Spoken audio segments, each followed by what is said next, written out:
Okay, can you guys see me and hear me okay? Yes, Yep. perfect. No. I think, Sunny, you're frozen, but we can hear you. Oh, seems like it's getting better. You're on the move. Okay.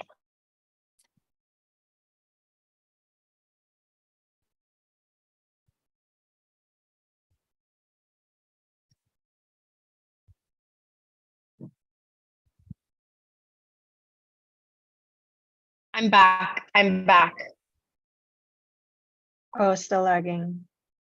Yeah, sorry about this, you guys. I don't know why. I think No, I think it's no because of worries. the YouTube and the Zoom and everything. My computer is being a little weird. But you guys can see me and hear me okay better now, right? Yes. Yes. Okay, great. So the YouTube is happening. And I'm ready. I'll start letting people in. Does that sound okay? Yes. Yep.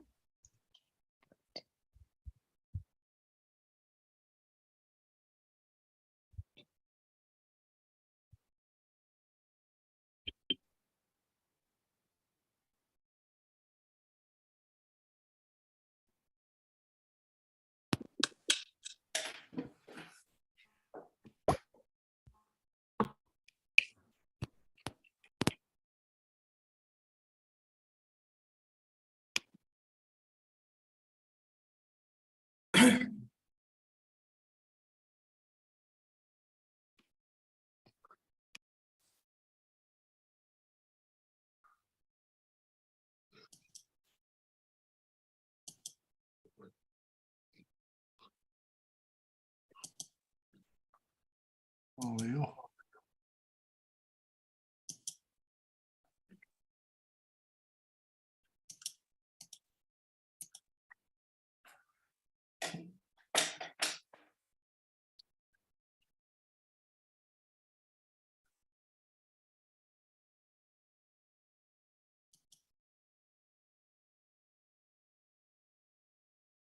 Hello, everyone. I think we're gonna maybe give it just one more minute. What do you guys think?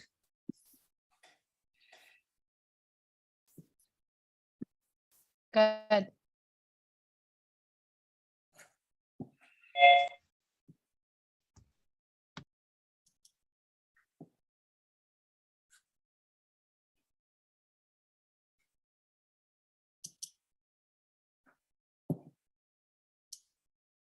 We get started? Yeah. Okay. Hi, everyone. My name is Sanel Breslov. I'm the Director of Affairs at Printed Matter. Most recently, we produced the New York Art Book Fair, which happened a little over a month ago. I am very happy to welcome our very special guests, El and Zaika from the Philippines-based publishing collective Kwago. I want to thank everybody who's joining us tonight. And for this new online zine making workshop, feel free to say hello in the chat. I see many of you are. Let us know where you're joining us from. I'm going to quickly turn it over to Sunny Iyer, Fairs Coordinator, for an intro and a little bit more detail to tonight's program. And I just want to acknowledge that Kwago first participated in the in Printed Matter's virtual art book fair in 2021 and were the recipients of the inaugural volume grant this year at the New York Art Book Fair 2022. And although they were unable to attend the fair in person, we're really so pleased and grateful that they are able to contribute through this program this evening. So thank you again for joining us. Sunny, I will hand it to you.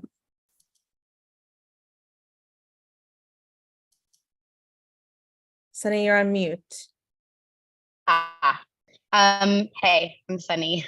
My computer is just being a little finicky right now with running Zoom and streaming everything on YouTube. So I hope you all can hear me okay. My name is Sunny. I'm the Fairs and Editions Coordinator at Printed Matter, and I help produce the New York and LA Art Book Fairs.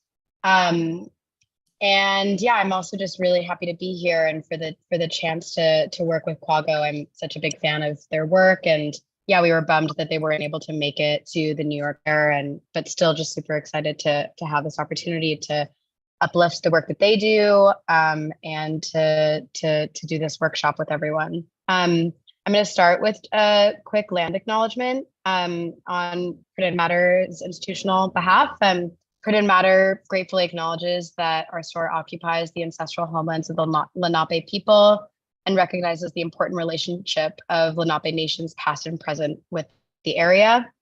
Printed Matter also recognizes that New York City has one of the largest urban Native American and Indigenous populations in the US. And Printed Matter is committed to recognizing and working with Native and First Nation people, amplifying their voices and supporting Indigenous culture and artistic practices. I am also going to be moderating this Zoom discussion to the best of my ability.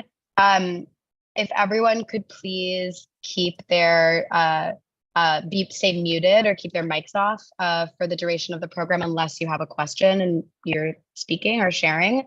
That'll just make it easier and better for everyone to hear.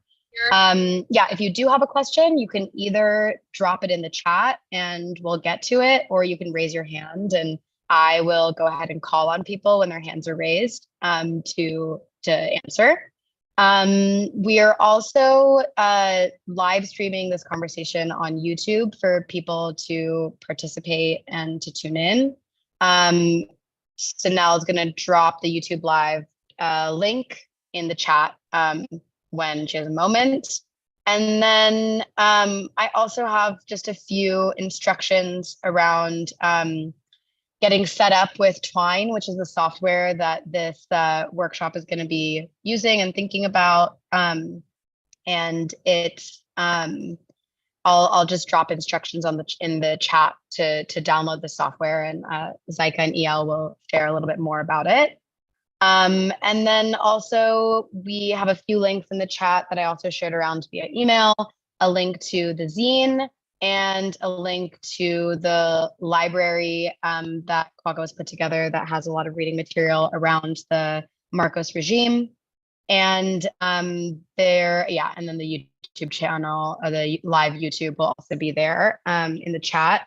The YouTube is where you can see closed captioning in English. Because of kind of limitations within Zoom, you can only stream once. So the stream is, the YouTube is the stream. And then on YouTube, you can see all the closed captioning in English. And I think that's all for me. I'm going to pass it to you, Zyka.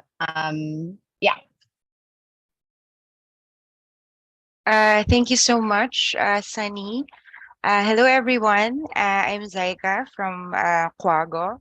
You can just call me Z or Zai, like all throughout the workshop. If you have any questions or feedback, I am a writer, researcher, and cultural worker based in Manila, Philippines. I wear a lot of hats, but I'm a writer first and foremost. Like most of you here, I self-publish. I like making zines as a quick way to respond to things that matter to me and the collective. I also make artist books, write critical essays for publications, and curate exhibitions every now and then.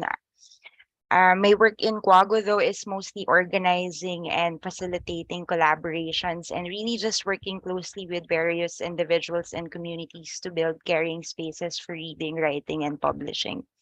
Here with me is one of our members, my friend, media artist El Guerrero, broadcasting from Canada.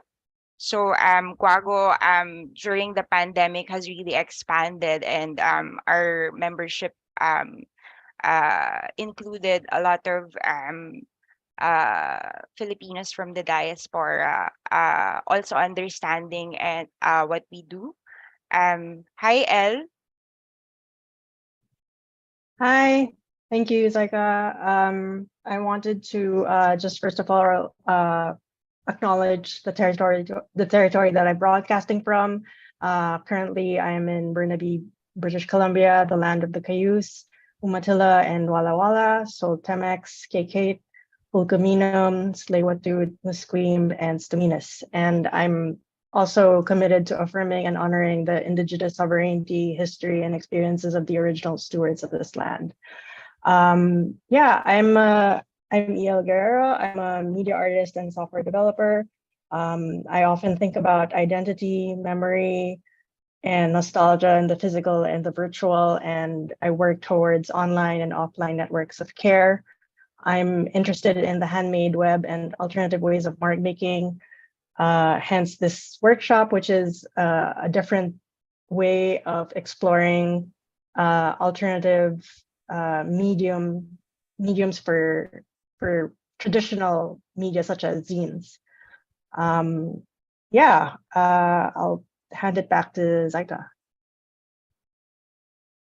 Before we proceed, we just wanna thank Printed Matters for having us, Sunny and Sonel. We are very thankful to be here. This opportunity to share what we do and amplify our stories from the Philippines means a lot to us.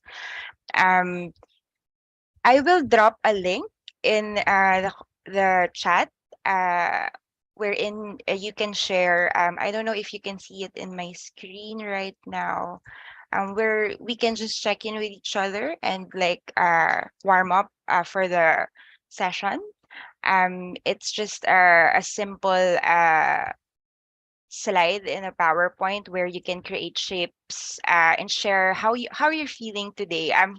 In the New Year in New York in the US. It's evening. In the Philippines, we're just starting our day. So here, let me know if you can access it. Hold on. Um,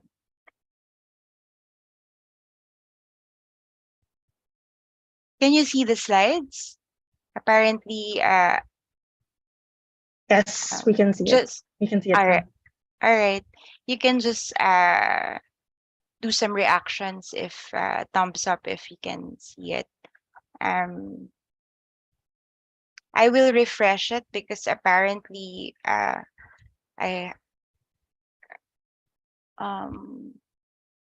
we can't see if it's being updated.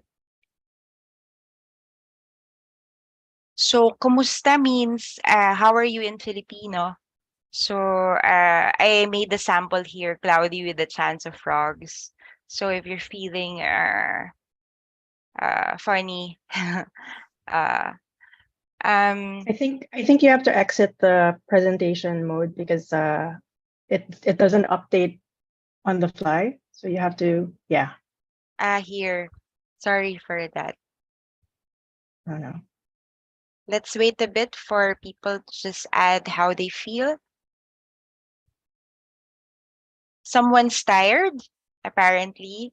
Maybe it's nighttime there. You can choose to, it's optional to share who you are, your name, and your pronoun. Um, And maybe where you're where you're, connecting from. where you're at, yeah.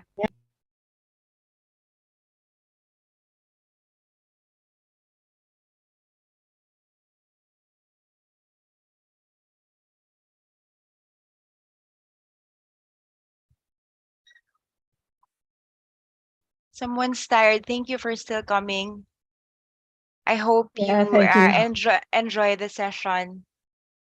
Oh, it's National Housing Day, apparently. I like that someone placed a frog in the slide.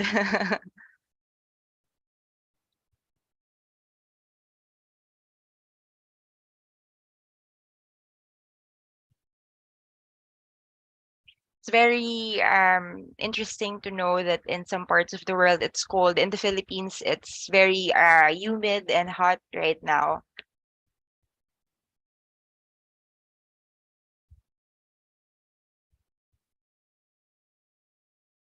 Oh, from Cal. Cal is California. It's sunny and beautiful. Same in the Philippines. It's rainy here in British Columbia right now. I noticed that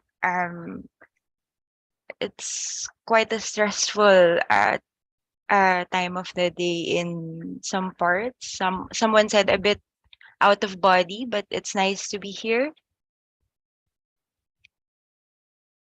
Energized and confused, someone said.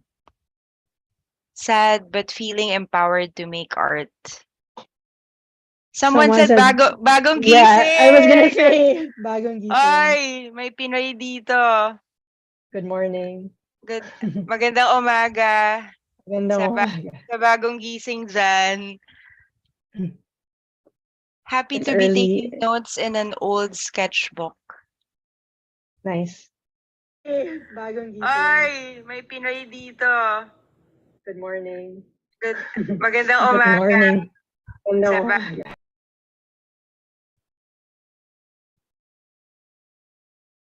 Right, let's wait a bit more because some people are still designing the ships, but some people are still writing.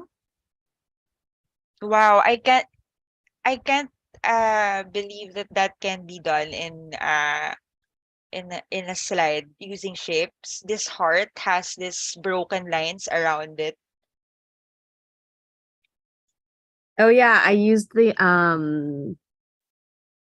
there's like a border dash and border weight control. So if you use the border dash control, you can make fun patterns.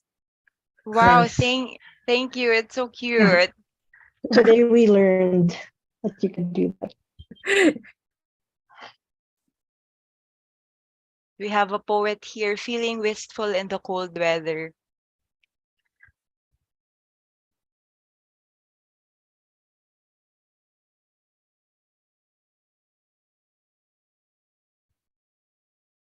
Enjoying a workshop surrounded by my cats.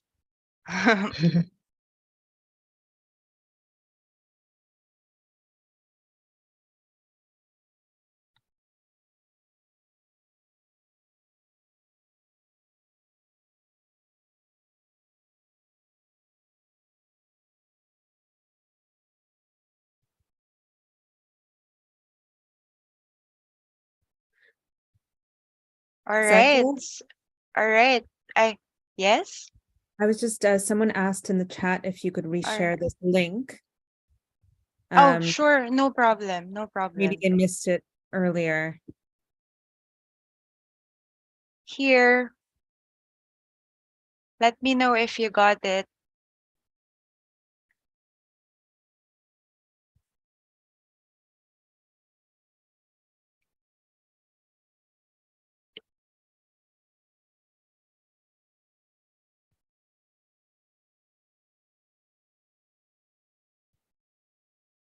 Thank you.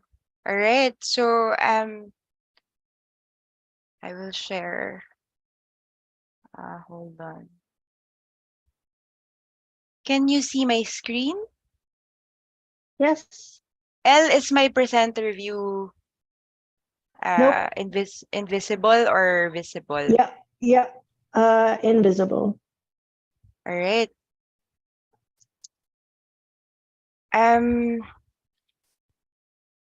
So I'm happy that a lot of people are sharing how they feel. So we're a very diverse group, and I hope you're warming up already for the program.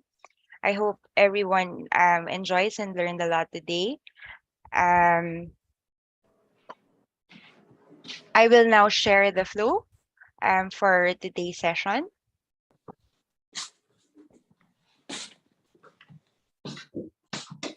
Can everyone see? So we're supposed to have a performance by our friend, activist and writer from the Philippines, Floyd Scatchogangco, but unfortunately, they had an emergency today, this morning. They won't be able to make it, but we'll go through the zine if you still haven't seen it later in the program. And then after that, I'll just share about Kwago to give you a background and some kind of context about our practice. And after that, we'll have a session on Twine, the software that we're gonna learn about today. And then we'll have a short break. And after that, we'll have a hands-on activity. So everyone here can have their own time to try out Twine. Um, and then after that, at least three can show what they have in the group. And then we'll close the session. Uh, all right, that's it. Do you have any questions so far? You can just put it in the chat or unmute if you like. Okay, so I'll proceed. Um,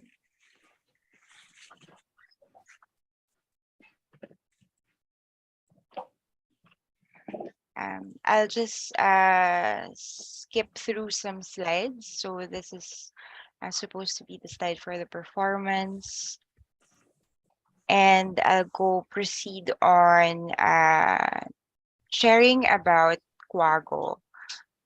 What is Kwago? What is martial law? What is mosquito press? These are things that probably you've been reading about, we've been talking about, and I will just share uh, a brief history of it. I initially started Kwago in 2017 to share my love for reading and for homegrown literature, as well as to create a space for independent Filipino authors to share their stories to a wider audience, especially those who have no platform to practice. So I'm a writer myself, and there are very little spaces here, or few spaces here, that support independent publications. This space was just really a small bathroom in a city in Manila, around Makati. If you've been here in Manila already, with the help of my friends, I transformed this bathroom or banyo in Filipino into a bookstore with a cafe bar focused on connecting independent publisher communities to diverse audiences through cultural programs and projects. So I will share a short video um, of the fair we organized. It's called Gumura Book Fair. It was inspired by Kafka on the Shore. So in that book, the protagonist escaped to a library and learned a lot living there. And it has a semicolon in the end because it connects independent publishers, creators, artists, authors in like the semicolon. So here is the video. Let me know if you can hear it.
So every year we do a book fair, but when the pandemic hit, we weren't able to do it. Like Printed Matters did a virtual book fair.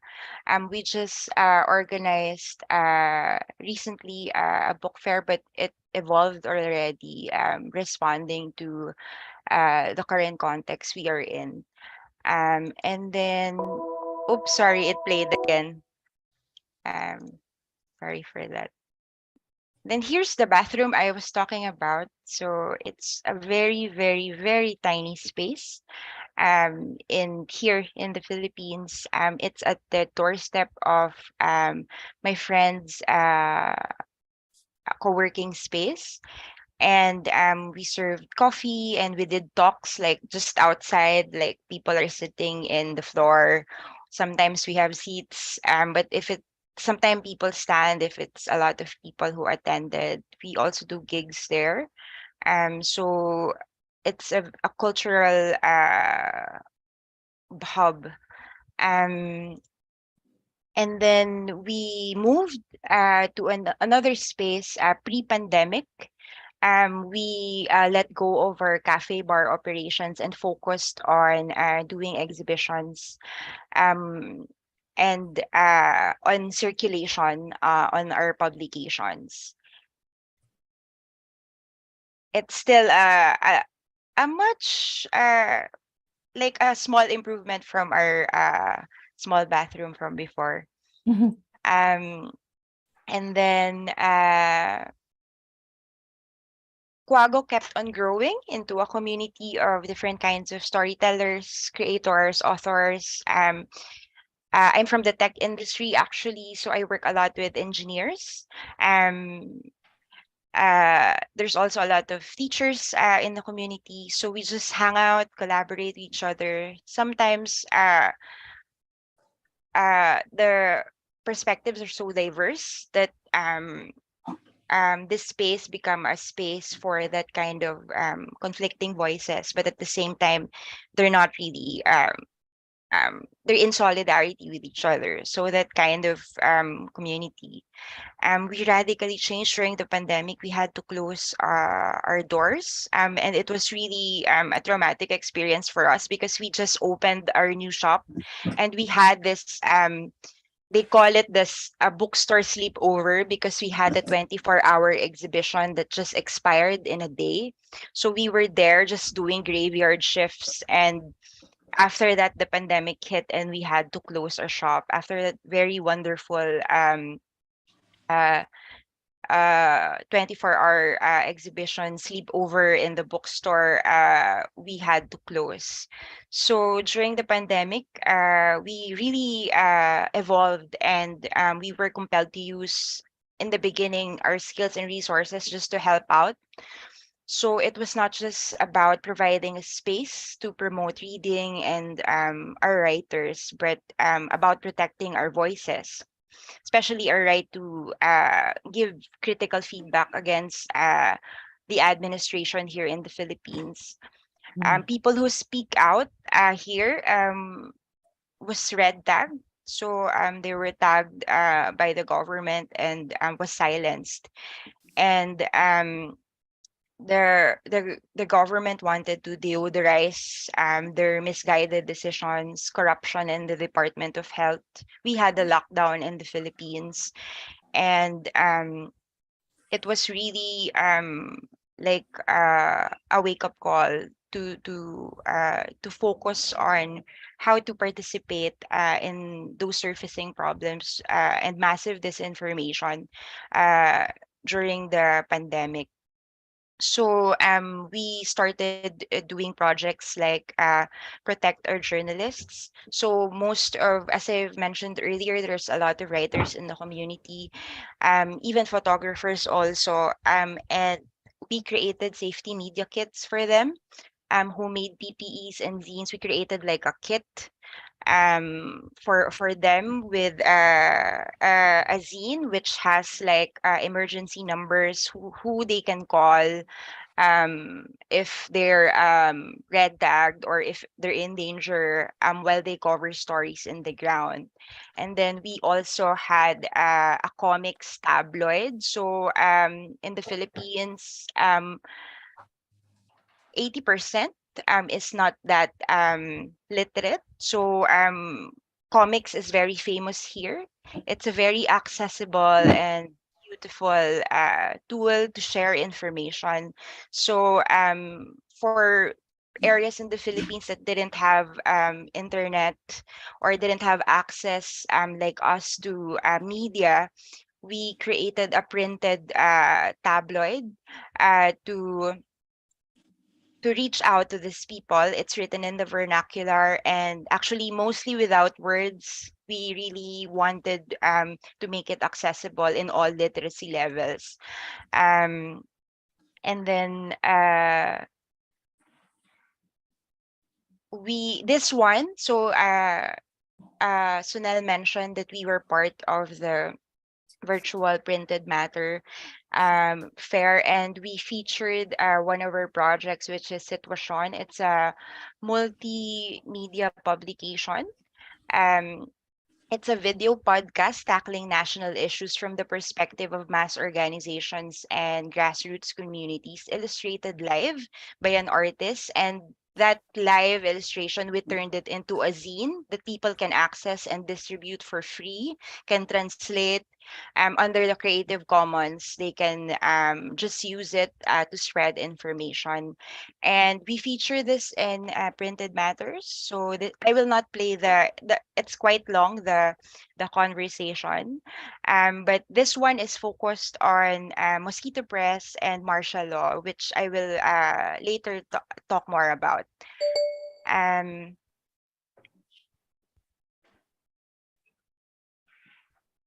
it's not moving. Here. Finally, we also created a zine anthology in partnership with AGHAM. It's a science organization pushing for mass-oriented policies for that sector. And we created the zine to really tackle what happened during martial law in that sector. In the science and technology sector, because there's a gap in knowledge, and we are seeing a lot of parallelisms during the pandemic and martial law.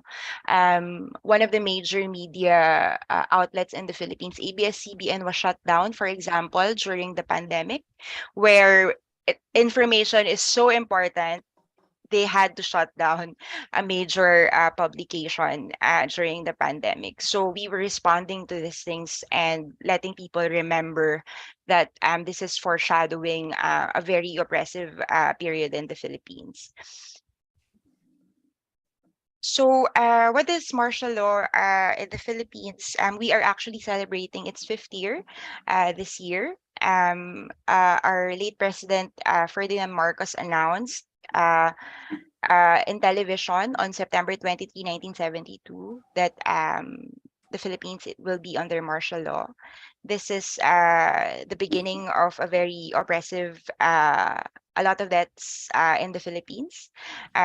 This marked the beginning of a 14-year period of one-man rule that would effectively last until Marcos will be exiled from the country on February 25, 1986. So the movement against this trauma in our history is still ongoing, because the son of this late dictator is actually our president today. So what is mosquito press? So during martial law, mass media information and education was in extreme control. So there's a lot of censorship, but there's a handful of publishers, church and school organizations, with small circulations that managed to operate under the censor's radar. Those journalists and publishers who defied the dictator's authority were often harassed put in prison, and in some cases killed. State control of the press started to wane after 1983, because during the assassination of as a senator back then, and mosquito press is the term that that refers collectively to those handful of publishers that were still bravely risking their lives to inform people about what's happening in the Philippines back then. So actually, Marcos called them lamok, or mosquito in English, and that's where the term came from. It was after the fact, because they were stinging his presidency. Kwago is helping a lot with archiving.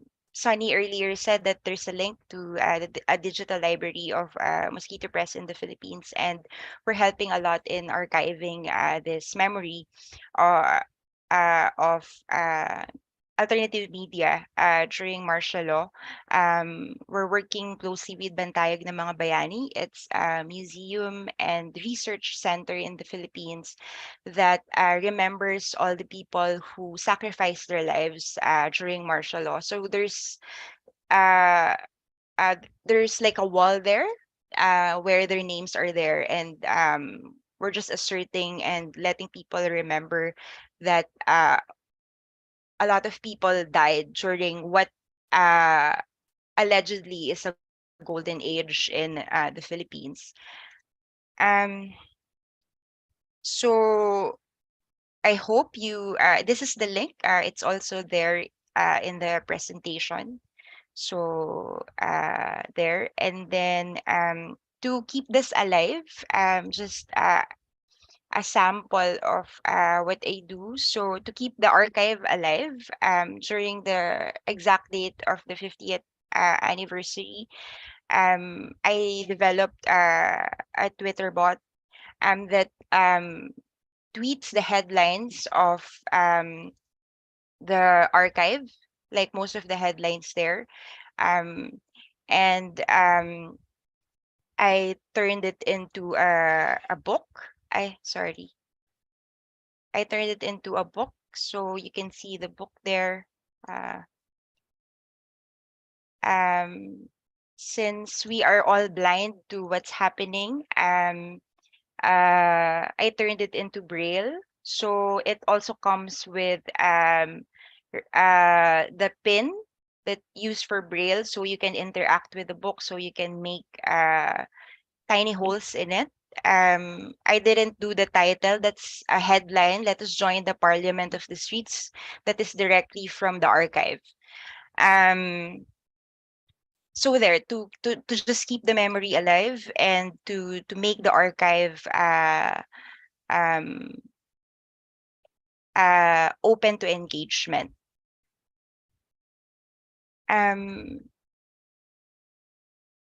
So for printed matters, we really wanted to honor our heroes and counter the general narrative that the Marcos family continues to propagate in media, in all their channels in the Philippines. They still won. I mean, they won the presidency.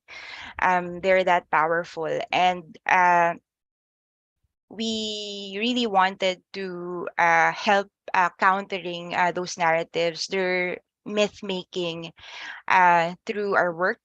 We weren't able to go, but we still wanted to respond. And I called a friend. I spoke to Elle, reached out to Elle, because Sunny said if we can do like a digital program, and I know that Elle is a master of these things, being a software developer and a media artist, and she also makes zines, and also circulates. So maybe she can talk about that later. She has a small distro then in Canada, and we ended up doing this.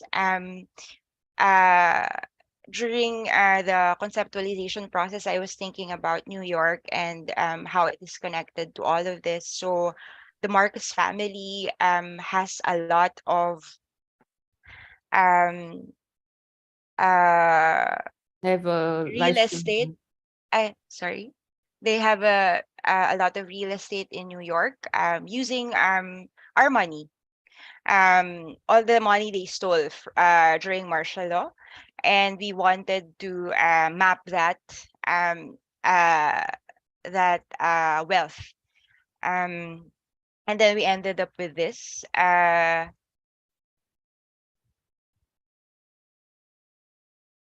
So this interactive webzine takes the POV of Marcos to show the frivolity and sheer ridiculousness of not only the theft he committed, um, but also his refusal to repent for his wrongdoings to the public until now. Rolling the dice points to words and phrases instead of numbers to open up conversations and reflections on martial law, overriding myth making his family continues to do to erase the atrocities they have done in the country. Um, uh, Elle mostly did the narrative. She designed the narrative and the webzine. I mostly did the research. Um, and Elle, you can chime in if you'd like to share more about our process. Its collaborations are non-linear actually and very messy. But I think if you trust each other and you're familiar with each other's practice, it's going to be easy from then on. But yeah, we wanted to put a tactile element to it, so we created a dice. But this dice is actually inspired by Elle's narrative. So I propose, well, let's make an actual dice and let's make that the zine and just link it to the web link. Um, The Elle. webzine. Yes. Hi. Yeah, to talk a bit about the Monopolyo zine, when Zyka approached me about uh, doing something for Printed Matters and thinking about commemorating the 50th anniversary of the Declaration of Martial Law in the Philippines, and Zyka showed me her research of all these properties in New York that the Marcos family splurged on with the people's money, and it was just so ridiculous that it was funny, but it wasn't, and that's why there was such a humorous tone to the zine. And I tried to think about how can we, in what format can this take? And I thought about creating a text-based game slash zine. And that's how I came to learn about Twine. I had known about Twine before, but I had never used it. And so I learned Twine just for this project. And that's what we're going to be talking about for the rest of the workshop today. Should I share my screen? Yeah.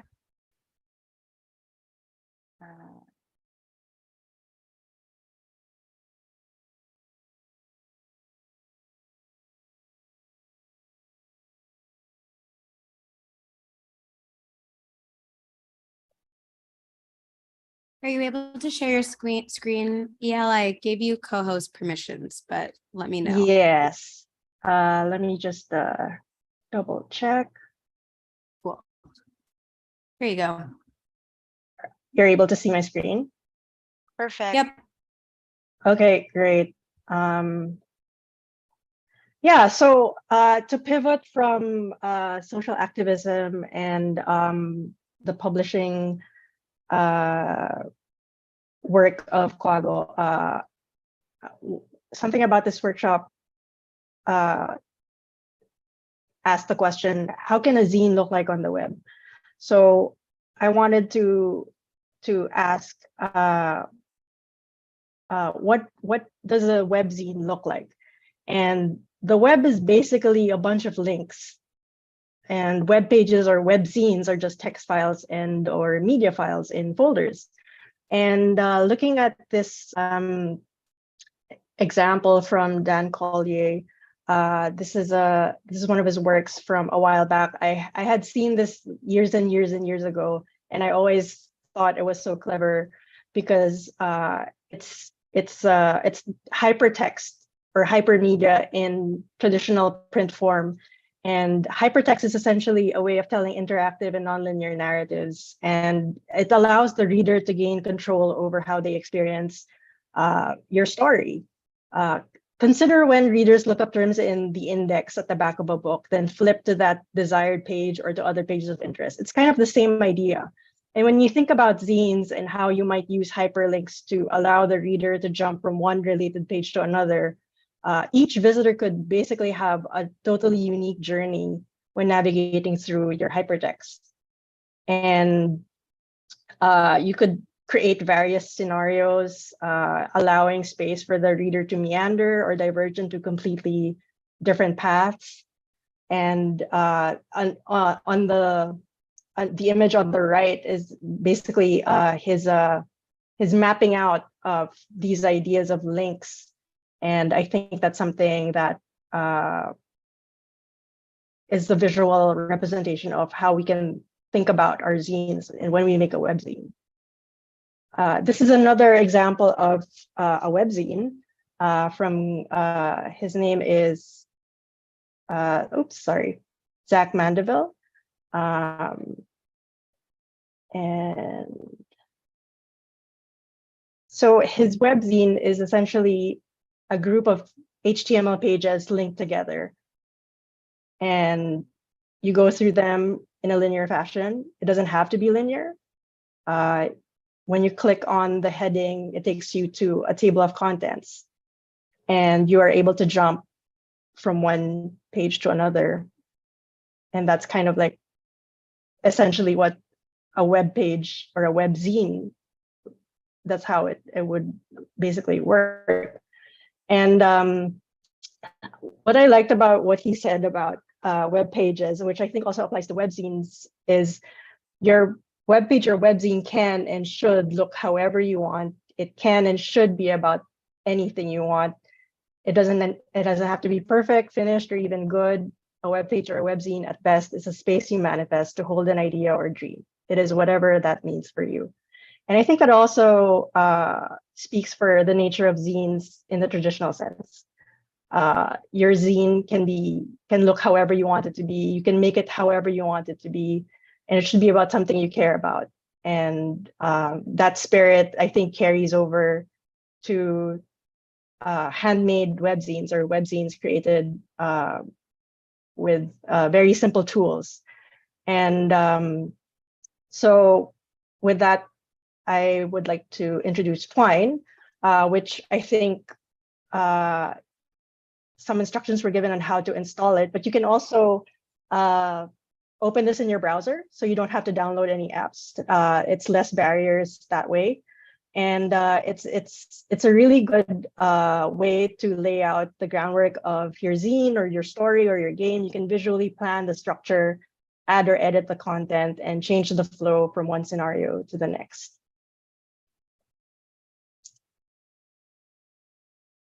Oops. So what's Twine good for?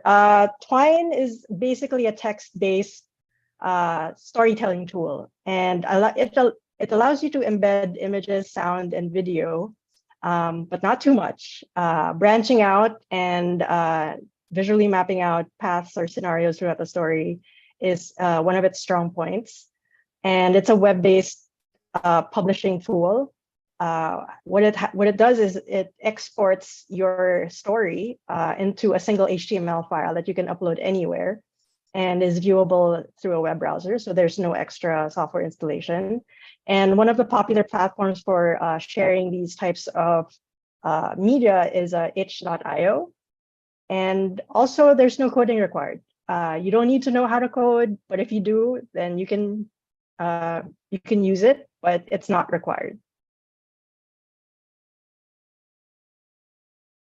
what are the limitations of Twine? As I said earlier, you can use different types of media and embed them in your story, but it tends to make the workflow a bit bulky because it is meant to be mostly text-based, and it could also impact loading times and performance when being viewed in the browser. Another thing that it's not good for is graphical world building. The nature of Twine or webzines essentially is clicking on hyperlinks to advance the narrative. So it's really not creating 3D or animated backdrops or basically anything hugely graphical. And yeah, and multiplayer play, not impossible, but requires more programming knowledge, which might be a deterrent for other people. So some basic concepts about Twine. So Twine has what you call story formats, which are the engines that power your story. It does all the programmatic heavy lifting so that you don't need to code, or you don't need to code as much. And there are different types of story formats, and they each have their own style, syntax, capabilities, or extendabilities, basically. And these are called Harlow, Chapbook, Snowman, and Sugar Cube.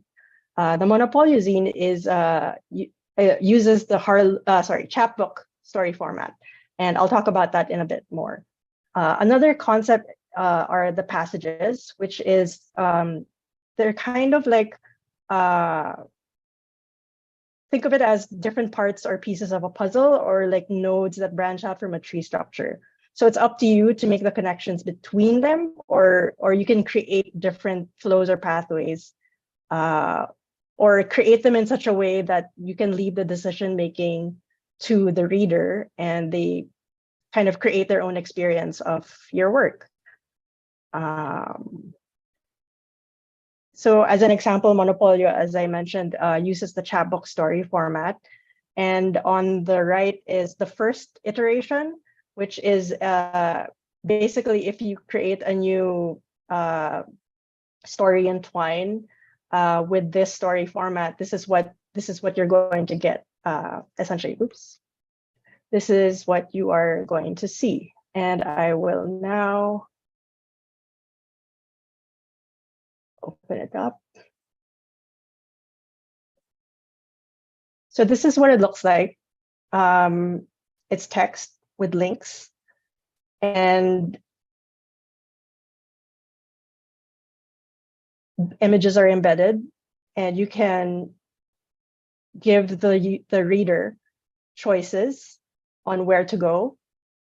Eventually, they will be led somewhere. Who knows where? Some of it is meandering, some of it advances the narrative. And until they reach the end, maybe it'll take longer than expected, but you get to the end. And that's how I created this this story or this narrative. So if we go into Twine, this is what Twine on the web browser looks like. And basically each page that you saw was one passage. So these white squares are passages which link to each other. And so if you double click on one of them, it's just plain text. And the link has the special syntax, which links each passage to the next. So roll the dice anyway is the text, or the link in the text in the link, but it'll go to this next passage, which I've named as Fanstock Mansion.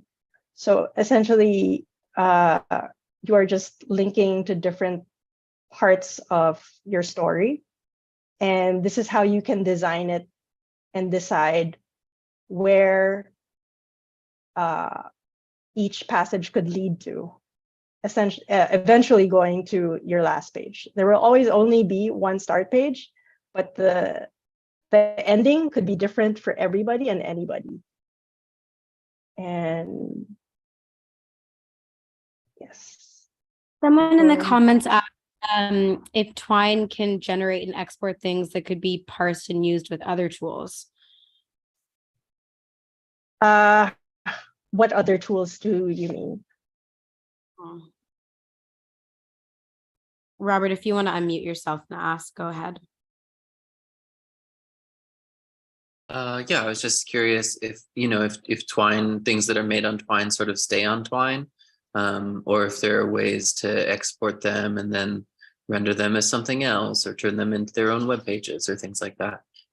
Yeah, I will actually show you in a bit. But yes, so essentially Twine stories are made in Twine, but they don't stay there. So they can be exported as a single HTML file, which can then be uploaded to anywhere basically where a browser can read it. It's very compact. It's just one file. I can show you how to upload it to itch.io, where other people could see it, or you could just keep it secret just for yourself. But it's very compact, and it is it's importable into Twine and exportable as an HTML file. But I'll get into that a little bit more a bit later.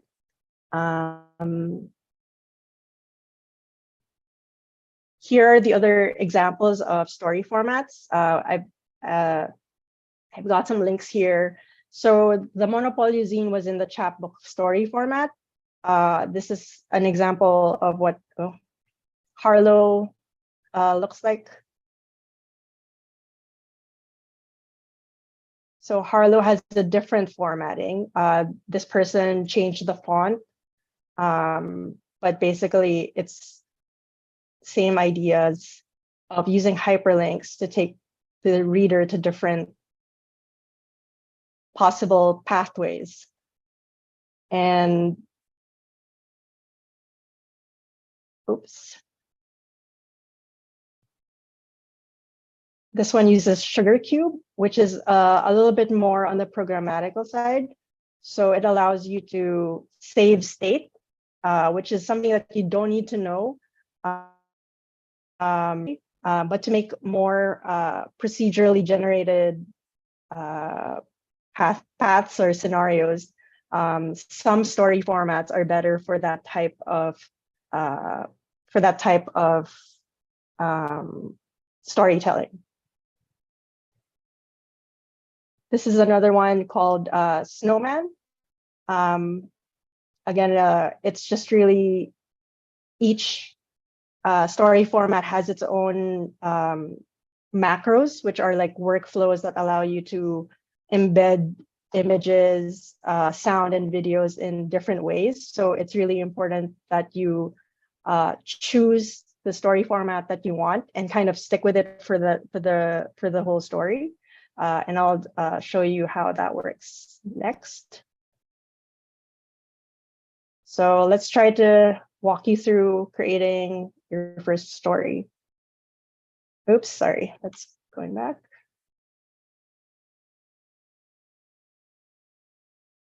So when you open Twine on the web browser, it's going to show you a list of stories that you've imported or created. Right now, I have 2, so you might have none. I've created this sample story called The Monkey and the Turtle based on a folk story by Jose Rizal, the national hero of the Philippines. And if I just double click on this. So when I created this, by default, it created it in the format, the story format, Harlow, which is the default, I think, for Twine.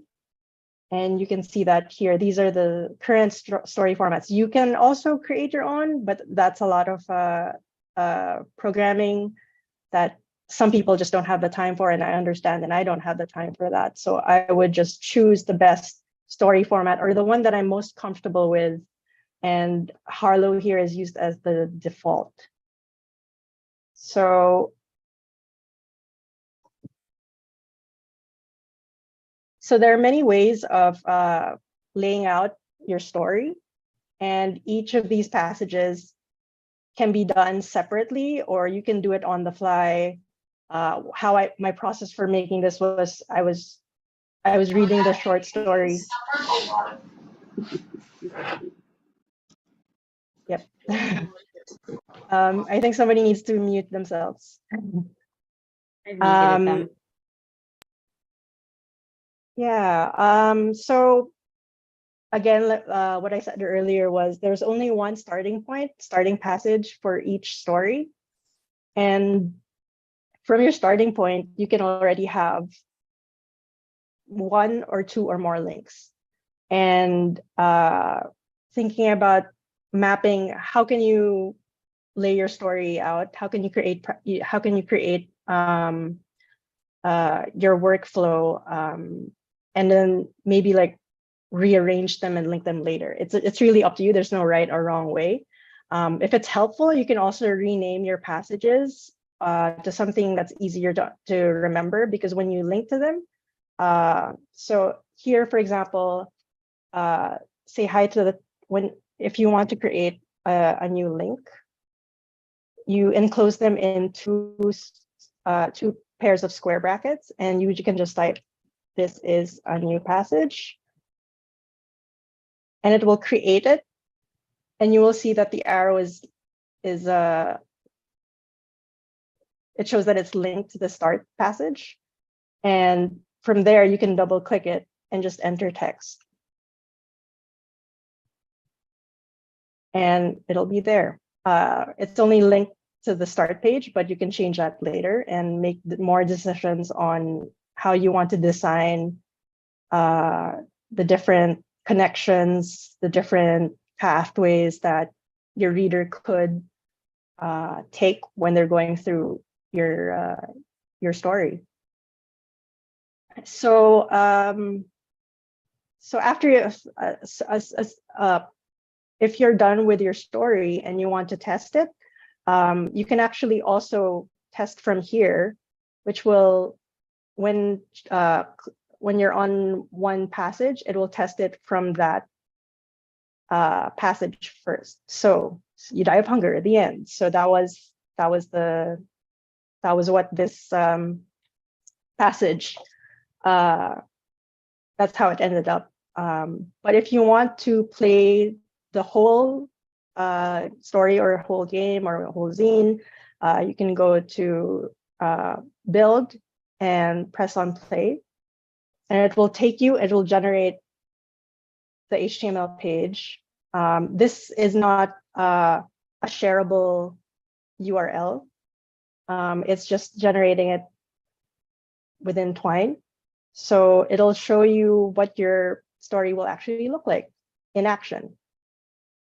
And you can also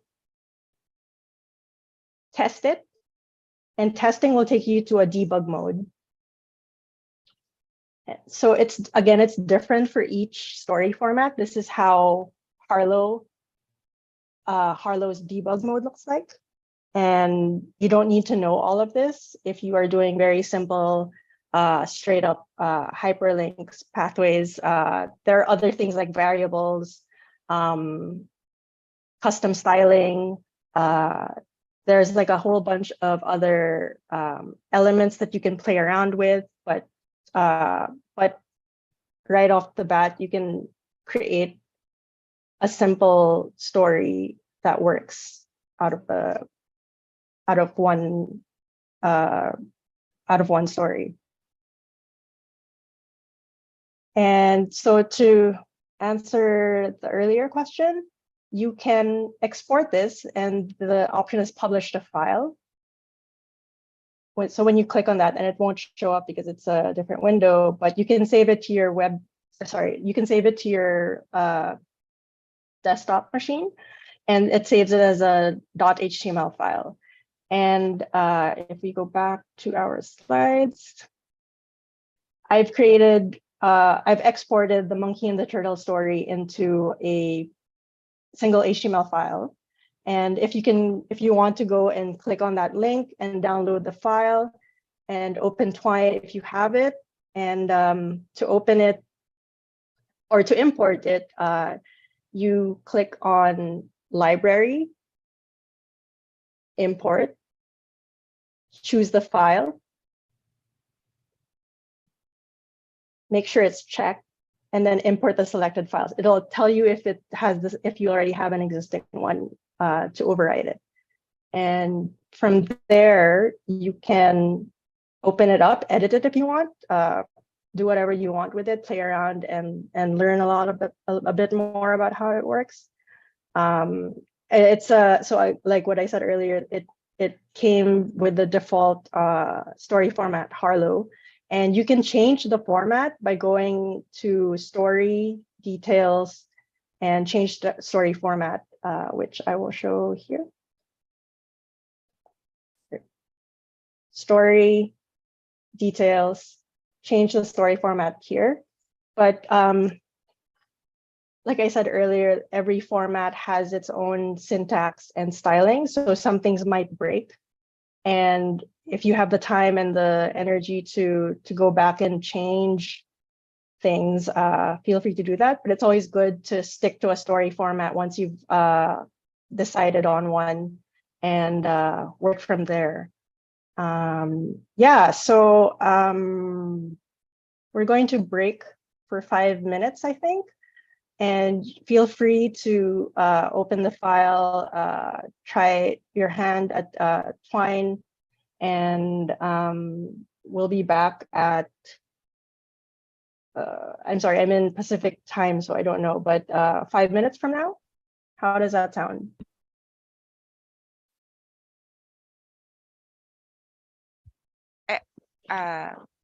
Elle, I think Yes. we can also answer some questions. Yes, yeah, sorry. Uh, I wasn't able to take a look at the questions.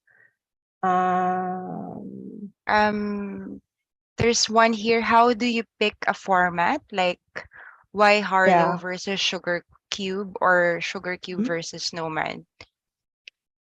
So it would be good to explore each story format. It'll be good to explore the different types of story formats and see which one you're most comfortable with and if it aligns with your vision for your project. So with the reason why I stuck to chapbook for this was because it was minimal, it was clean, it was it also looks like a zine in portrait mode, so I really like the format. Harlow, Harlow is more like it feels a lot like a choose your own adventure game, and Harlow is actually one of the oldest story formats, so it's one of the most beginner friendly ones. So is chapbook. Chapbook is also very user friendly. I think I mentioned Sugar Cube, which has a so each story format has its own quirks, its own extendability, its own capability. It has its own set of macros. So to show you,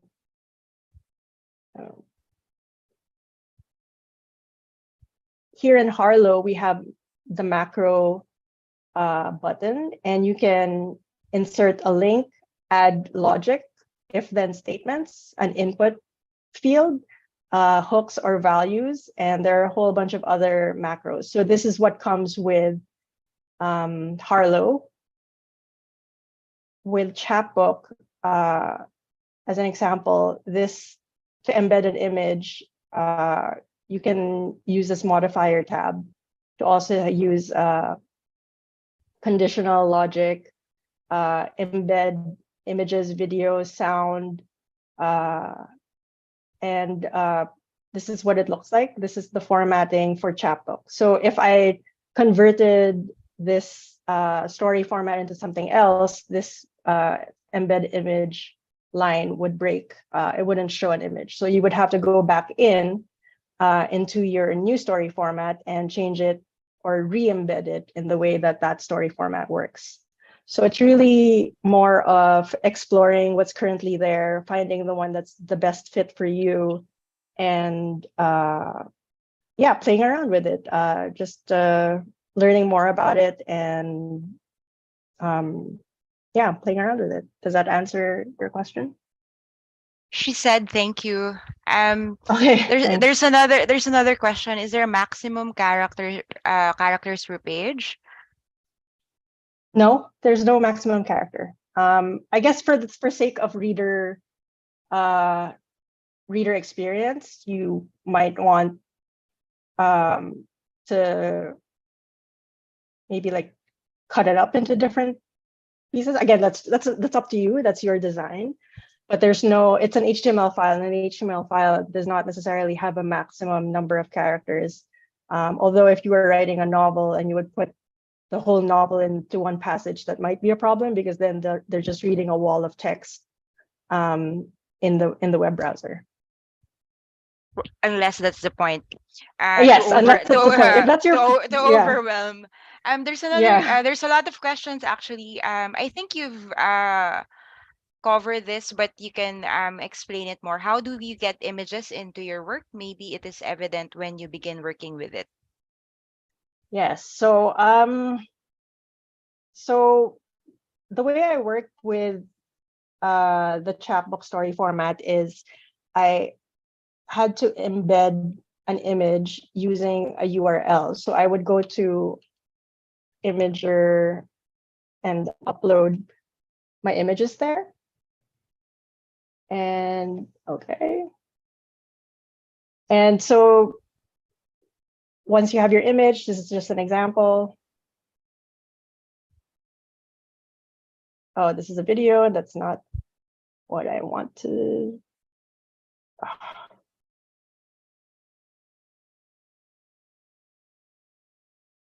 So when you open an image in Imager, you can copy the image address and put that into, so for example, I can embed another image. So it would say embed image from URL. And I would just paste the URL of the image in there. And that's how it works for chapbook. For Harlow, sorry, so many.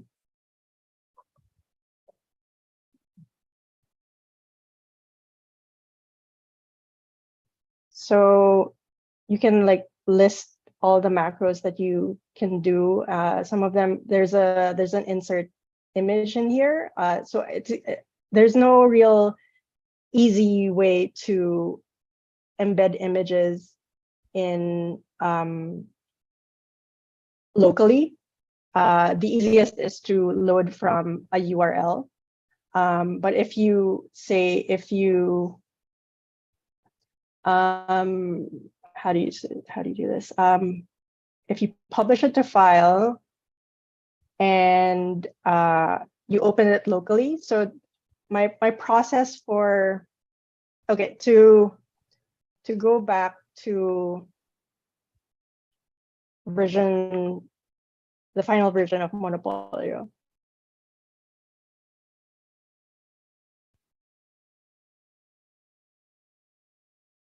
So I guess you see the problem with having large images if it doesn't load timely. But this is the final formatting that I did with Monopolyo. And I had to basically publish it to file, and then edit the file locally using a text editor, and insert images locally, and then bundling the zine with the images into a zip file, and then uploading them to itch.io. So if you want to see how that happened, in itch.io, when you upload a new project, So I've named it Monopolyo, given it a description, the kind of project. So they have a specific category for HTML, and it can be a single HTML file or a zip file containing a bunch of other media, such as images. And so I compressed the HTML file and the images that I used into a zip file and uploaded that. And that was it. I could say I want it embedded in a page or launch it full screen. I set a specific size. So I made it like not a zine, but a portrait resolution, and checked a bunch of options like mobile friendly. Default orientation would be portrait, full screen button, enable scroll bars, add a description, add tags so that people can find your game or your zine, depending on what you want to call it.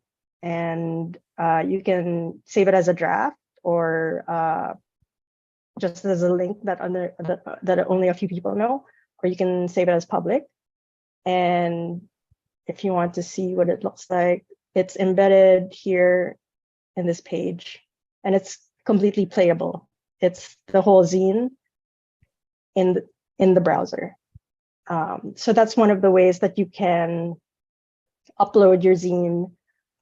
If you actually even just downloading it from Twine and putting it in your browser as a local file, it'll work.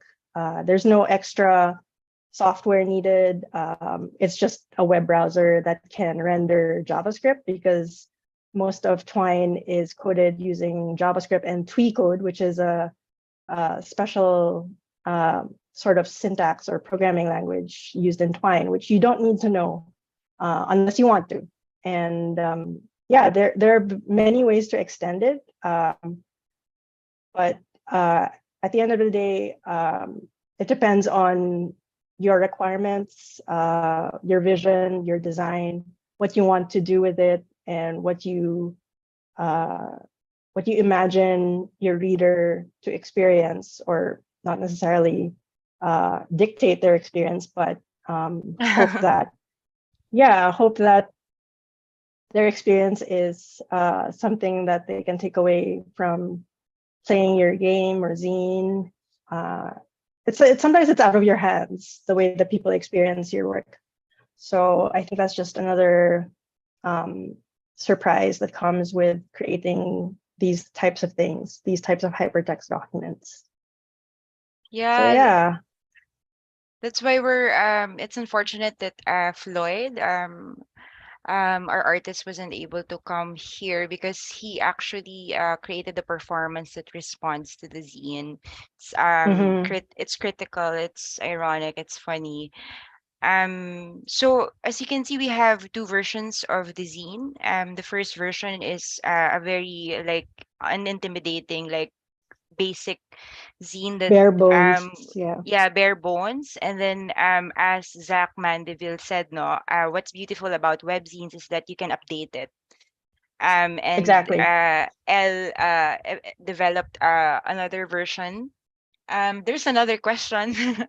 Yes. Sorry if this was stated, but how do you generate the arrows in Harlow? Oh, that comes with the story format. So that's something that you can style with CSS. So CSS is a way of modifying how things appear on a web page. So let's go back to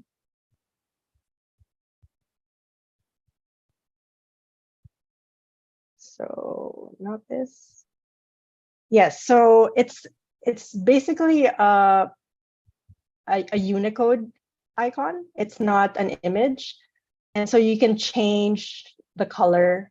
You can change the color of the whole thing, change the links, change the font.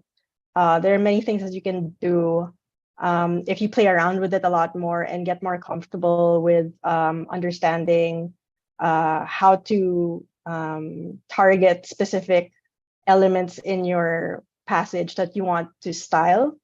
To show you Monopolyo, let's play it in test mode. So here's an example of how you can change the styling. So there's like a bunch of variables that you can change, and you don't have to go through this. You can open these arrows up. This is for chapbook only. So this is how the debug mode works in chapbook. You can change the font. Say you want to keep Georgia or a local font that you have, or like a Google font. You can change the color. You can change it to blue. Of course, this isn't accessible. So maybe you want to change this gray on blue to just white. You can change the link font to a different font, and whether it's underlined or not underlined, you can italicize. You can change the link color. And when you're done, you basically copy it. It regenerates this code snippet. You copy it, and you go into the first passage, the starting passage, assuming that you want these styles propagated through all passages. You paste it here and separate it with these two dashes. And let's check if that worked. Oops. And now it's the styling has changed.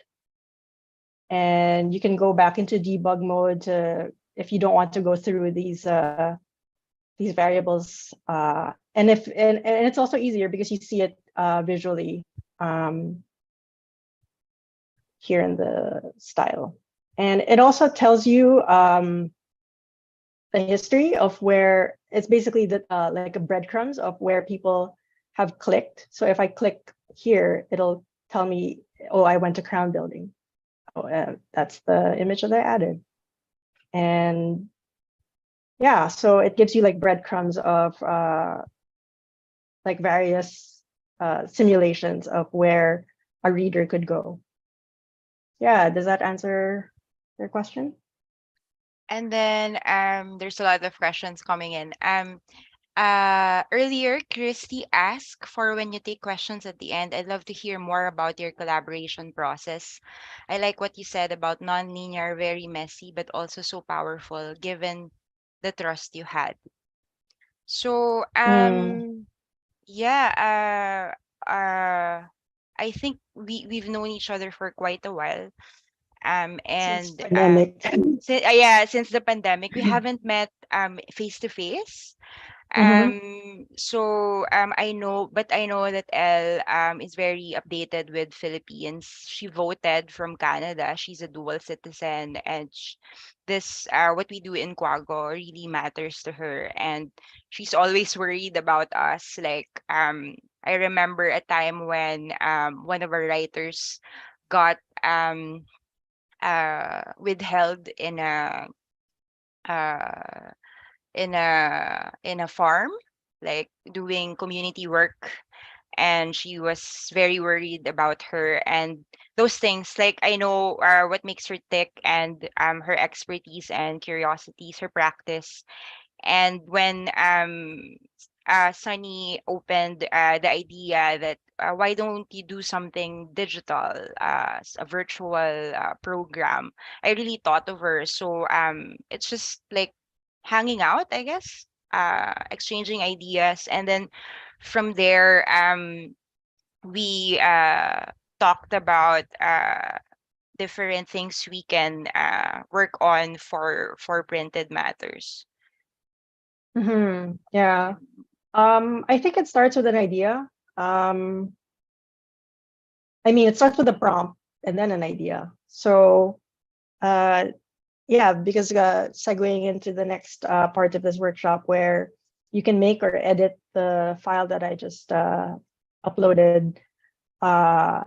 You can edit it, make your own. I think when you signed up, you were asked to think about a topic or an idea that you want to talk about, make a webzine, game, or interactive piece of literature about. And yeah, the reason why this workshop was called Parallel Play was because so it's a stage of development in children where they learn to play by themselves with groups of other kids. And so right now, especially even with with the pandemic, we're all doing the same activity from our own homes from far away, and we're all doing our own form of play, but we're doing it together. So I thought that was a really nice metaphor. Yeah. So I think we have a few minutes that you can take to explore Twine if you want to, and or if you just have more questions, feel free to ask. There are more questions. What do you Yeah. what do you click to get the link arrows to appear on screen? Was it walkthroughs? And then can you embed audio files? If so, how? Is it similar to the way you add images? Yes. So, sorry, the first question was What do you click to the get the arrows. link? Yes. Oh, this one. So the links are created. You don't. It's actually not something you can do graphically. You have to do it through links. So each time you create a link, so let's go to here. So if I create, this is a link. This is the text that will appear. And I want it to go to Crown Building, which is one of my passages. This arrow was created all of a sudden. So the arrows are generated each time you create a link between two passages. If I remove this and save it, the arrow disappears. So the arrow only appears when two or more things are linked together. Second question was embedding audio. Again, it'll depend on the story format that you're using. In Chapbook, there's an embed button here, and you can embed sound, a YouTube video, a sound effect. With Harlow,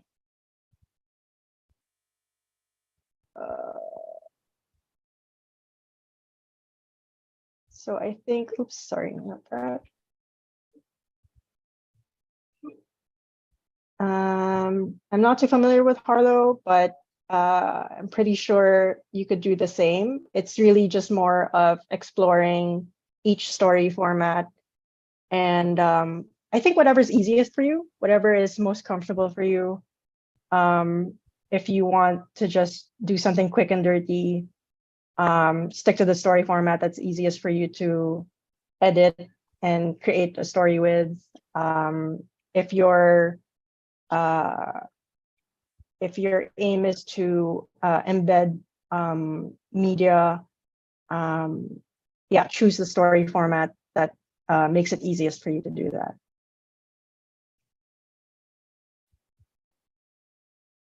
And then can you embed audio files? If so, how? Is it similar to the way you add images? Yeah, yeah, that's what I just explained. Yeah, with Sorry. Chapbook, no, it's okay. Sorry. Do you have favorite stories or creators which use Twine? So there's a lot. That was actually one of my slides. So if we just go back, there's supposed to be a show and tell, but so there's like a lot of other examples. There's a Twine reference link here that will take you to the Twine official documentation, cookbook, which is about extending the capabilities of each story format. And then you have the interactive fiction database. This link will take you to all the ones that were created with Twine. itch.io has games or other releases tagged with Twine and Zine, which I constantly refresh to check if anyone has created new stuff, which is always exciting. Yeah, I don't know. Maybe each of you can make your own webzines, upload them, and then send it to us. And yeah, we'll definitely follow you. Oh, all right. So can we start the hands-on? Do we have time? What do you think? Yeah, we have around 20 minutes. Hmm.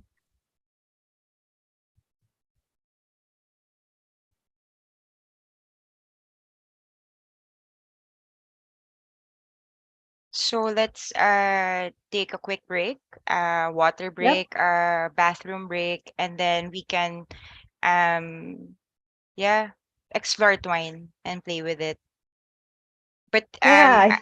but can you continue answering questions because Yeah, there's sure. another one. Sure. Sure, Um sure. have you or do you know people who have used Twine with students? I don't know of people off the top of my head, but it's definitely something Sounds that fun. you could, yeah, that you could bring to your classroom. Somebody was tweeting, sorry, Twitter's kind of RIP, but someone said that kids kids in their class think that the internet is just made of Facebook, Twitter, Instagram, and that's kind of sad because the internet is huge, and there's more to the internet than just apps, especially the World Wide Web. The web is a huge nebulous place, and I really am a huge proponent of handmade websites, uh, self-publishing your own web page and webzine, and I think it's something that we should think about going back to now that there's like a collapse of all these platforms that do not serve us. Like make your own website, make your own web page. It's fun, and you learn things, and you meet other people. Link again, like the web is made up of links. So if we all just link to each other, I think it would make a good connection. I think it's I think it's important. And yeah.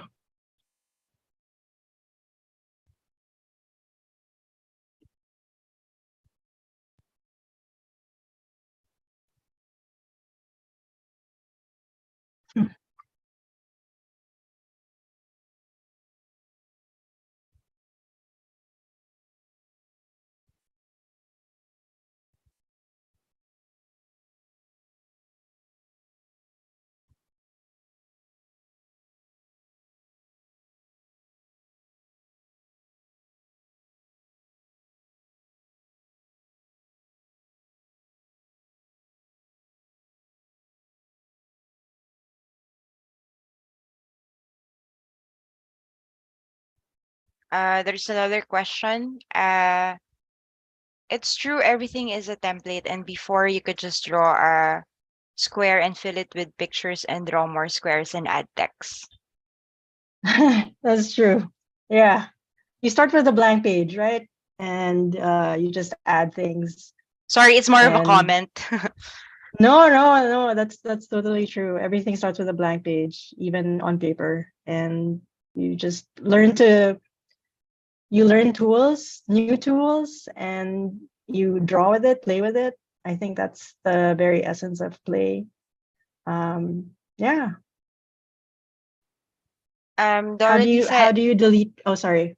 Someone's asking, how do you delete a patch? You mean a passage once you've made one? That's very easy to do. So if you want to delete one, you go to passage and click on delete. So you can just click on that. I'm not going to delete it, but yeah. Thank you, Dorothy. Thank you, Dorothy. Yeah, Dorothy has to go. Thank you so much.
So there's a question about switching the story format after creation, or how do you even choose it at the time of creation? Yes, let's go through that process. Thank you, Sherry. Thank you.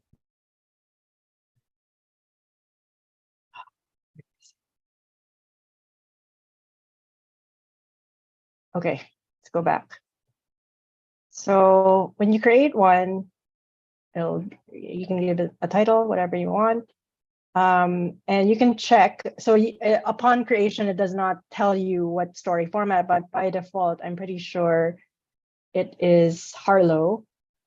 And from here, before you make any changes or changes that might break, you can change the story format to chapbook and use that. You can also go through this menu, and I don't think you can here you can choose it as a default format. So each time you create a new story, it'll default to chapbook or Harlow or whichever you choose. Cool, but I guess you can't change it at that point. That's just changing your default, right? Yeah, so each time you want to use a different one, you have to go in and Go into story, and then it was yes, story details, Okay. story format. Thank you. So there are different versions. Yeah, no problem. There are different versions of each story format. I think there's it's the differences are the capabilities of each, and that would mean going into there's documentation for each story format, and they will tell you what are the features that they've changed or removed or added or whatever for each version. So I think it's safe to go with the latest version, unless you have a specific feature that was only in, say, 1.2.4, and that means you'd have to do some research. Yes, each story format uses syntax. Probably the links are the ones that are kind of agnostic, but embedding images, sound, videos are different for each.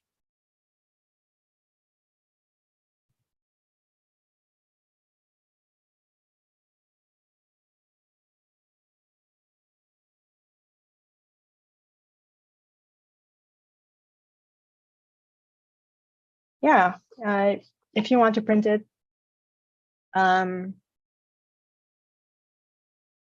Oh, when do we show and tell? 5 minutes? Or no?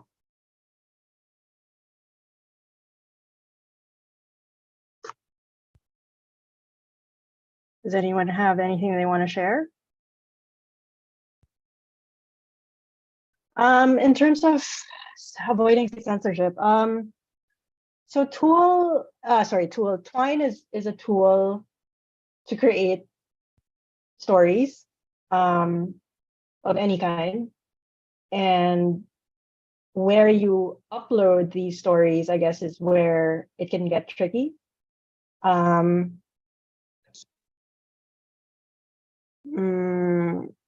guess it depends on what country you are in. Again, there are some sites that are banned in certain countries.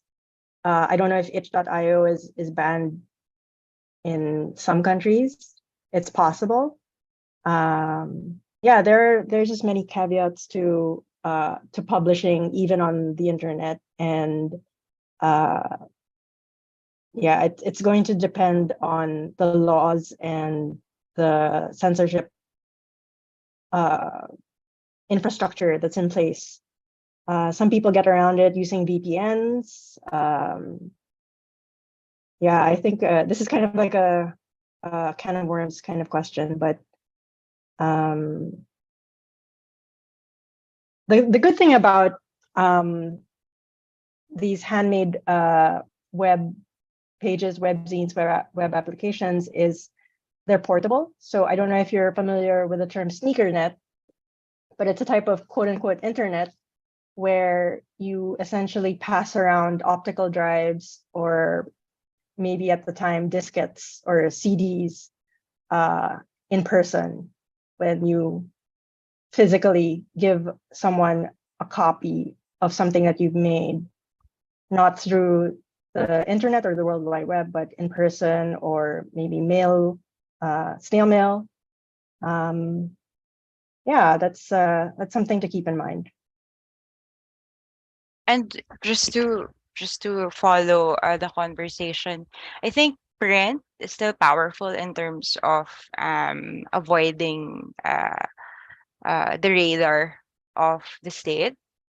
That's why a hybrid, like a hybrid version of these things is best.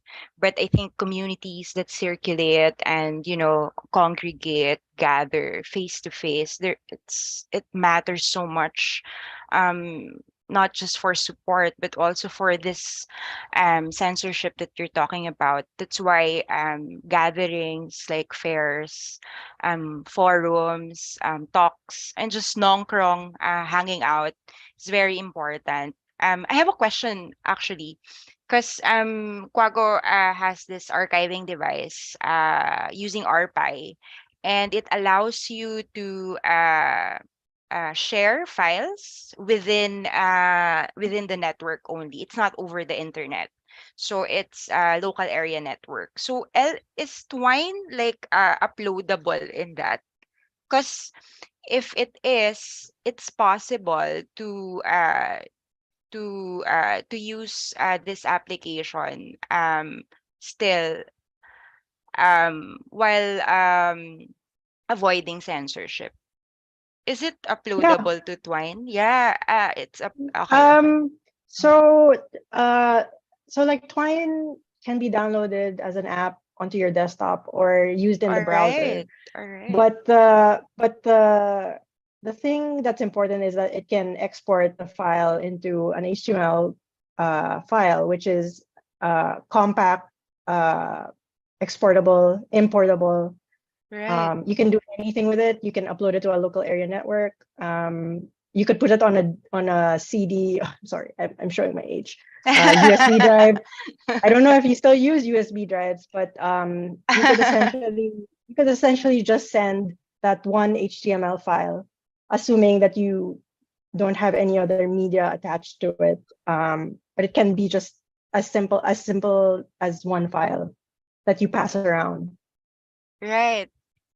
I want to show, is it okay to share? I want to show Franco. Franco, yeah. Franco, our device. It's called Copia, copy in English. Yeah, I want go. to show the device. It's just super cheap, DIY. Here. I can't find it. So if it's it can be downloaded there, you can definitely escape any kind of snooping. Here, can you see it? Yes. So that's the small device that we have. So we use this for community. Actually, here we use this exactly for that. We're having a forum on December 10 with BLTX. We're gonna talk about this and how it can be used for escaping state censorship. But for more of our publications we have here. But at the same time, since the Philippines has very bad technological structures, most of the areas here doesn't reach the internet, or the internet can't reach them. So we use this to bring publications there. So it's a small RPi device. Sorry. That's it. Yeah. You can you can send me an email, or just in Instagram send me a message. We can talk about it more. And we can ask Elle how to put Twine there or something. I'm just reading Kelly's comment about if your local network is not connected to the internet at all, you might have problems with links because most places don't run their own DNS locally.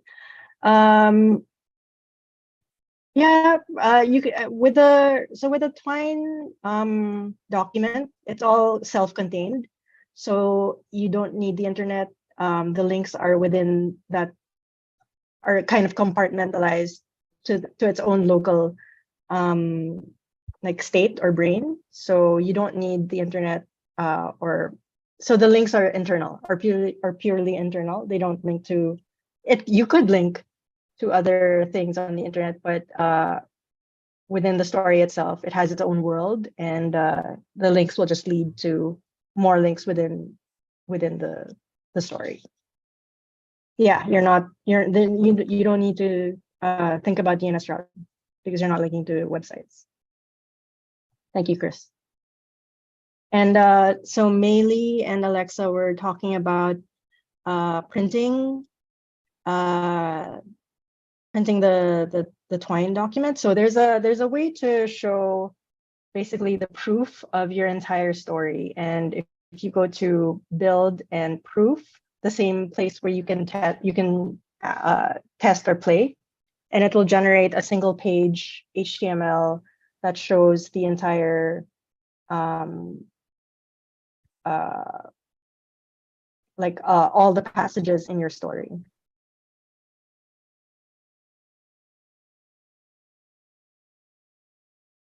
I think we have 10 minutes left. Does anyone want to show anything that they've made during the workshop?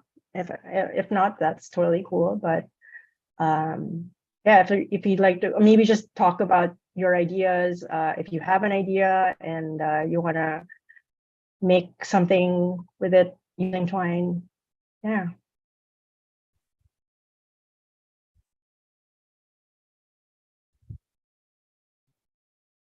I made like a tiny test thing just to get the hang of it.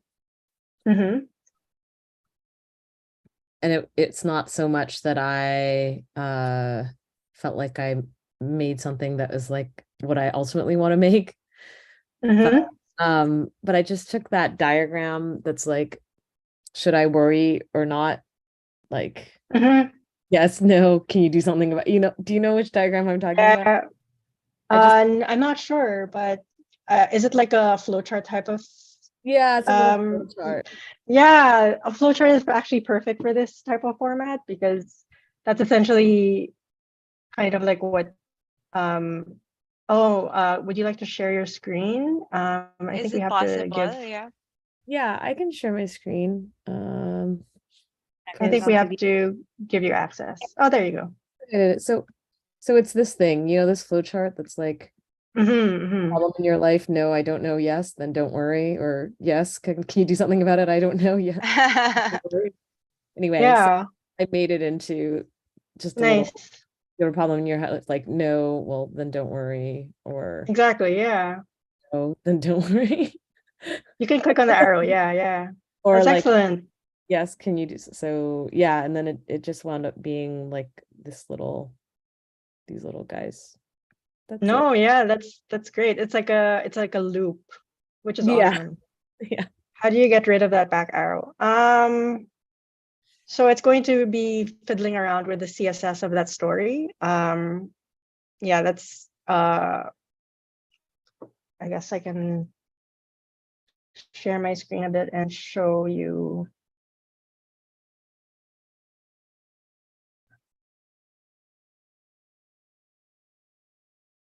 So for example, so we have this here. So this is a bit more of CSS, but you can use the inspect. The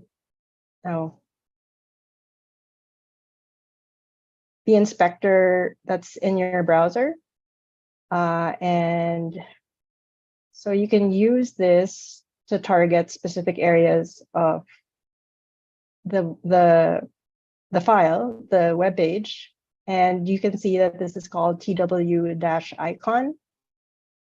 And if you click on it, so you can target specific elements in the web page that you don't want to show. And you could say like, oops.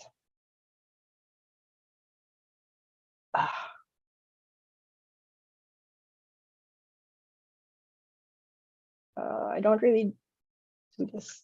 TW, okay, TW icon, display none, and it'll not show it. But so, oh, here. So if you say none, it'll stop showing up. And this is only done in the browser. Once you refresh, it'll erase it.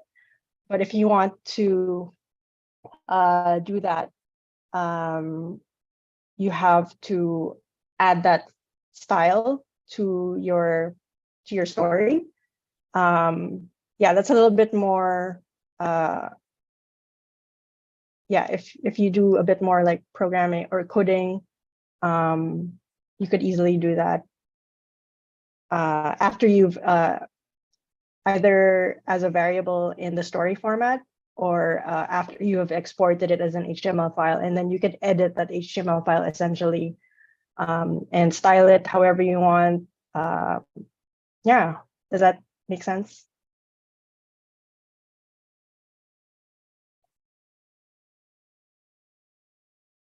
Yeah, sorry. So display none, the class attached to it. So that element, or you can target an element or a class and just say display none, and it won't display. It won't show up. But I mean, in terms of usability, you might want it just so that readers can reset or restart if they want to. I mean, again, it depends on you. It depends on your goal. But yeah, it is very customizable. Does anyone else want to share?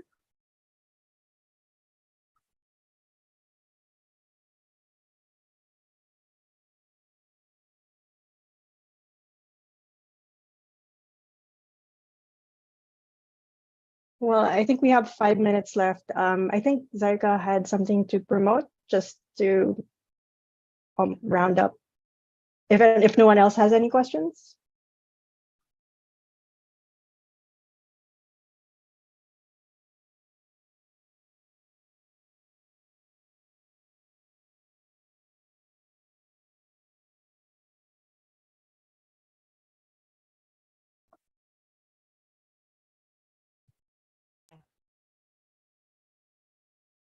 All right. Thank you so much, everyone. Thank you, Elle, for sharing how to use Twine with everyone. Just want to promote our Discord. So we have a Discord channel where we gather, chat with each other, share links, events, etc. So I'm also gonna like share the link in the chat just in case. You can join our Discord channel here. Oops, I'm lost. Here. There. And if you want to connect with us, you can reach us through this email and then Instagram, and then Kwago also has an Instagram, Isip Kwago. And then this is Elle's website. There, yeah. We can pass on the mic. If you don't have any questions anymore, we can pass on the mic to Sunny. The invisible mic, the imaginary mic. I had a quick question. Yes. Zaika, that you'd mentioned earlier on in the intro about what I believe was like a program that you all had done during the virtual fair. And I was very quickly kind of returning back a little bit to the fair, and which a lot of the online archive is still available, but most of the pages now have been kind of replaced with the direct website of the publishers. but you had pointed to, I believe, a conversation or a discussion that you had. And I feel like maybe you can remind me if it's still on our website or if you all have a direct link to that. I think it was in the virtual Printed Matters book fair website. We were allowed to code a landing page for every one of us, everyone who participated. Were allowed to have a landing page, and we featured one of our programs there for Printed Matter. I th- we But I guess are we referring to the same thing? yeah, and I think my question is whether that program is still on the Printed Matter virtual site, or is it now only available directly through your website? I think, this is like a really specific thing, just mostly because you'd shown a picture of it and the conversation, and I was hoping that we could make that program accessible again. But I Sure. I can search it now, actually. But our website is still in the works. Actually, our archive are like not there. It's not visible if you're talking about our site. But it was within your website for virtual art. I and can I think search it. I can search it. Yes. because just kind of a little bit of like the virtual site, we had asked everyone, the publishers and artists that were participating, to create a website as their kind of presentation Yes. of the fair. And some of the participants kept their site, the cargo site that they built, and others kind of, we linked directly to an existing website. And I was just kind of curious if like there was a conversation that happened during that time, because you'd noted it earlier, that we could share again in some way. I couldn't quickly find it on our website, but that doesn't mean it's not there. We'll search for it. We'll ask. That's it's a different designer who helped me made that. Yeah. Whenever there's a chance, and maybe we'll dig a little bit on our end and see if it's still something that's available through the Printed Matter site as well. And I just also wanted to kind of say that it was just this point of like kind of generation perhaps of people who are not as like kind of thinking about the internet in this independent way of just kind of relying on applications that are creating this very, a structure that then just like this kind of pointed direction to like of a much more freer space and using imagination and all that. It's just like, this was a really awesome part of this conversation, and thank you so much for sharing this platform with so many people, I think for the first time, to both of you. Sunny, I think Sunny is also still here. I know that she was having a little bit of tech difficulty, but I see you, Sunny. I think. Just want to react to that. Thanks for having us. It's really an opportunity we appreciate. Thank you. Yeah, thank you so much. Thank you. And thanks to everyone who came. Thank you. I hope you learned a lot, and you can play on your own after this. And send us your stuff if you make them. Yes. And upload them to Itch or somewhere where other people can find it.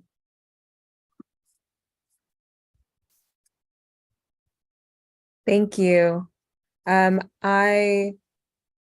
can give people a few more minutes or a minute or so here, and then I'm probably, I think, gonna close out if that feels good to everyone.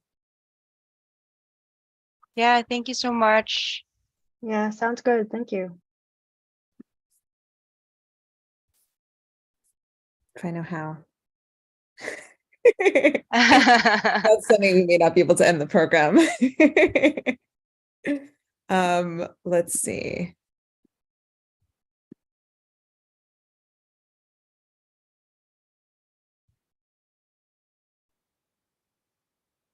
Nope, I don't know how to do it, guys. We're gonna be here for a minute longer. No, we're stuck here forever.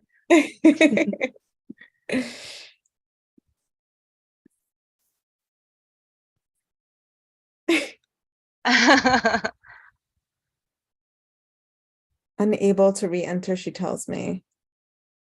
Okay. Oh no. I think that I think that we can all just kind of leave and then Yeah. All right. French exit. All right. And Thank you. the program Thank you was so live much. streamed and it's recorded for YouTube, so people can revisit the workshop there as well. Thank you. Okay, thank you so much. Bye-bye. Bye.